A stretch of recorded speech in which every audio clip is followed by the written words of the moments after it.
വരുന്നു. അമ്മയ്ക്ക് മരുന്ന് മേടിക്കണം. മിതുക്കുട്ടി വിളിക്കുന്നുണ്ട്.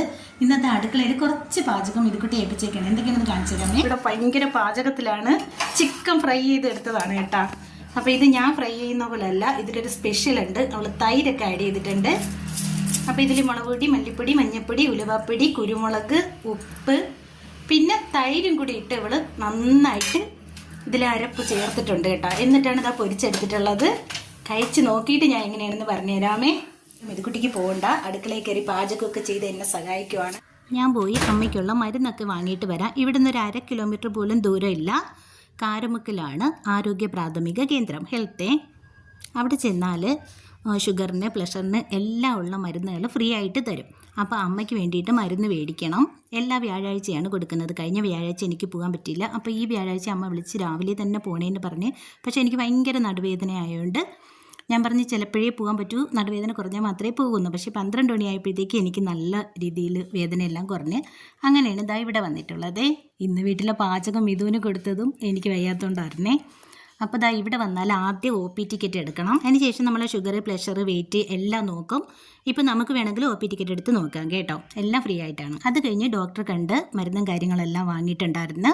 ഇപ്പോൾ വീട്ടിലുള്ളവർക്ക് വയ്യെങ്കിൽ, അമ്മയ്ക്കൊക്കെ വയ്യെങ്കിൽ വീട്ടിലുള്ള മറ്റാര് ചെന്നാലും കാര്യങ്ങൾ പറഞ്ഞാൽ വേറെ അസുഖമൊന്നും ഇല്ലെങ്കിൽ മരുന്നും ഗുളികയെല്ലാം തരും കേട്ടോ. കുറച്ച് ദിവസങ്ങൾക്ക് മുമ്പ് 10 കിലോമീറ്റർ ദൂരത്ത് നമ്മളൊരു കല്യാണത്തിൽ പോയി. റിലേറ്റീവ്സിൻ്റെ ആയിരുന്നേ. അവിടെ ചെന്നപ്പോഴത്തേക്ക് കരുതലക്കോടാണ് സ്ഥലം എന്നൊക്കെ പറഞ്ഞപ്പോൾ വന്നിട്ടുണ്ട്, ഇവിടുത്തെ ഹെൽത്തിൽ വന്നിട്ടുണ്ട് എന്ന് പറഞ്ഞു. അപ്പോൾ അത്രയും ദൂരത്തുനിന്ന് വരെ നമ്മുടെ ഹെൽത്തിലേക്കൊക്കെ ആൾക്കാർ വരുന്നു എന്ന് കേട്ടപ്പോൾ എൻ്റെ നാടിനെക്കുറിച്ച് സത്യം പറഞ്ഞാൽ എനിക്ക് നല്ല അഭിമാനം തോന്നി. ഇങ്ങനെ ഒരു ആരോഗ്യ കേന്ദ്രം നമ്മുടെ നാട്ടിൽ വന്നതിന് ശേഷം നമുക്ക് ഒരുപാട് ഉപയോഗപ്രദമാവുന്നുണ്ട്. പെട്ടെന്നൊക്കെ ഒരു പനി വന്നാൽ വേഗം ചെന്ന് മരുന്നൊക്കെ മേടിച്ച് വരാൻ പറ്റുന്നുണ്ട്. പിന്നെ അതിൻ്റെ തൊട്ട് താഴെയായിട്ടൊരു പാലമുണ്ട്. വെക്കേഷൻ സമയത്ത് ഞാനും എൻ്റെ കൊച്ചുങ്ങളും ടൂർ വരുന്നത് ഇവിടേക്കാണ് കേട്ടോ. നമ്മുടെ വീട്ടിൽ നിന്ന് ഒരു 1/2 കിലോമീറ്റർ മാത്രം ദൂരെ ഇവിടേക്കുള്ള വയലും കായലും ഒക്കെ ഉള്ളതാണ്. ഇവിടെ പശുവിനെയൊക്കെ കൊണ്ടുവന്ന് കുളിപ്പിക്കും കേട്ടോ. ഇതിൻ്റെ അപ്പുറഭാഗം ഞാൻ നിങ്ങൾക്ക് കാണിച്ചു തരാമേ. ഇതോ അപ്പുറഭാഗം. അപ്പോൾ എൻ്റെ മക്കളും ഞാനും കൂടി വെക്കേഷൻ സമയത്ത് ഇതോ അവിടെയൊക്കെ വന്നിരിക്കും കേട്ടോ. ആ പാലത്തിൻ്റെ മേലിൽ കൂടെ താഴെ വന്ന് ഇറങ്ങാം. എൻ്റെ കൂട്ടുകാരുടെ വീടിൻ്റെ അടുത്താണ്. ഇപ്പോൾ അവൾ അങ്ങോട്ട് മാറി വീട് വെച്ചേട്ടാ. അവളെ കുടുംബ വീടാണ് ഇവിടെ. അപ്പോൾ അവളെ വിളിച്ചിട്ട് അവളും നമ്മളും എല്ലാം കൂടി വന്ന് ഇവിടെ ഇരിക്കും. ഇതൊക്കെ തന്നെ നമ്മളെ ടൂറിസ്റ്റ് കേന്ദ്രങ്ങൾ കേട്ടോ. നല്ല രസമല്ലേ? ഇതാണ് കരുതലക്കോടിൻ്റെ ഭംഗി. എൻ്റെ നാടിൻ്റെ ഇറങ്ങിപ്പോണ വഴി ഞാൻ കാണിച്ചു തരാം. ഇതാ ഈ പാലത്തിൻ്റെ ഈ സൈഡിൽ വന്നിട്ട് ഇതിലേ ഒരു പടിയുണ്ട് കേട്ടോ. പടിയിൽ കൂടെ അങ്ങ് താഴെ ഇറങ്ങും. എന്നിട്ട് നമ്മളിതോ വഴി തെളിഞ്ഞ് പോയേക്കുന്നുണ്ടോ, അതിലേ പോവുമായിരുന്നേ. പക്ഷേ ഇപ്പോഴിതാ ഇവിടുത്തെ ഈ പടി മൊത്തവും കാട് മൂടിപ്പോയി. ഇവിടുത്തെ പടി കാണാൻ പോലും ഇല്ല. ഇപ്പോൾ നമ്മൾ ഏകദേശം 1 വർഷത്തിൽ കൂടുതലാവും ഇങ്ങോട്ട് വന്നിട്ട് കേട്ടോ. പക്ഷേ ആ കാണുന്ന വഴിയിൽ കൂടെയൊക്കെ അങ്ങോട്ട് പോയാൽ അവിടെയാണ് എൻ്റെ കൂട്ടുകാരുടെ കുടുംബ വീട്. കുറേ നാൾ അവിടെ അവൾ താമസം ഉണ്ടായിരുന്നു. പിന്നെ അവളിപ്പോൾ വേറെ വീടൊക്കെ വെച്ച് മാറി. എങ്കിലും നമ്മളിവിടെ വരും, അവളെയും വിളിച്ചുകൊണ്ട്. അങ്ങനെ ഹെൽത്തിൽ നിന്ന് മരുന്നൊക്കെ മേടിച്ചിട്ട് ഞാൻ തിരിച്ച് വീട്ടിലോട്ട് വരുന്നുണ്ട്. ഇനി ഇത് വീട്ടിൽ കയറി അമ്മയ്ക്ക് കൊടുക്കണം. അപ്പോൾ ഈ കാണുന്നതാണ് നമ്മുടെ വീട്. അപ്പോൾ അമ്മ ഇവിടെ തിണ്ണി തന്നെ ഇരിപ്പുണ്ട്. ഇനി ഞാൻ അകത്തോട്ട് കയറി ഇനി ഗുളികയും മരുന്നും എല്ലാം അമ്മേനെ ഏൽപ്പിക്കണം.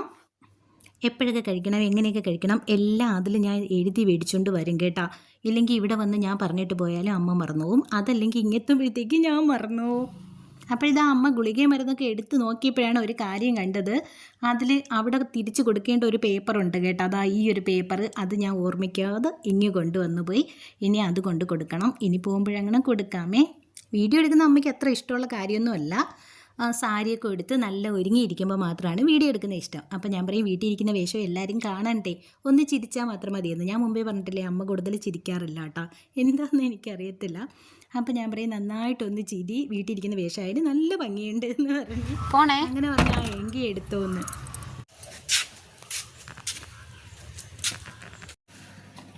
അപ്പം വീട്ടിൽ വന്നു ചോറിടുവാണ് കേട്ടോ.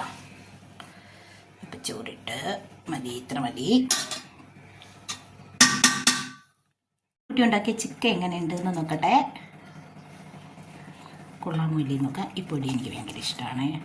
ഇപ്പോൾ പൊടി കുറച്ചിടാം. നമ്മുടെ മിതുക്കുട്ടി ഉണ്ടാക്കിയ ചിക്കൻ ഫ്രൈ നല്ല അടിപൊളിയായിട്ടുണ്ട്. അതുപോലെ തന്നെ നല്ല സോഫ്റ്റ് ആയിട്ടുണ്ട് കേട്ടോ. തൈരിൽ ഉപ്പ് ഇട്ടിട്ട് ഇതും കൂട്ടി ഞാൻ കഴിച്ച്. പിന്നെ തൊട്ടടുത്തിരിക്കുന്ന നെത്തോലി മീൻകറിയാണ്, ആ തലേ ദിവസത്തെ പറ്റിച്ചെടുത്തതാണേ. അപ്പോൾ രാവിലെ തന്നെ ആദ്യം പോയി ചിക്കനൊക്കെ മേടിച്ചുകൊണ്ട് വന്നിട്ടുണ്ടായിരുന്നു. അപ്പോൾ പോയപ്പോഴേ ഞാൻ പറഞ്ഞ്, മക്കളെ ഇന്നെനിക്ക് വെക്കാനൊന്നും വയ്യ, ചിക്കൻ ഫ്രൈ മാത്രം ഉണ്ടാക്കി തരാം, പിന്നെ മീൻകറി ഇവിടെ ഇരിപ്പുണ്ട്, തൈരൊക്കെ ഉണ്ട് എന്ന് പറഞ്ഞു. അപ്പം പറഞ്ഞ് മിതു പറഞ്ഞ് അമ്മ ഫ്രൈ ഞാൻ തയ്യാറാക്കിക്കൊള്ളാം എന്ന് പറഞ്ഞേ. അപ്പോഴത്തേക്ക് ചോറൊക്കെ നല്ല അടിപൊളിയായിട്ടുണ്ടായിരുന്നു. അപ്പോൾ പിന്നെ ബാക്കി ചിക്കൻ നമ്മളെടുത്ത് ഫ്രിഡ്ജ് വെച്ചിട്ടുണ്ടായിരുന്നേ. അപ്പോൾ ഇനിയിപ്പോൾ അത് രാത്രിയാണ് ഉണ്ടാക്കുന്നത്. അപ്പോൾ ഒരു സുഖവിശേഷം ഇത്രയൊക്കെയുള്ളേ. Okay, by.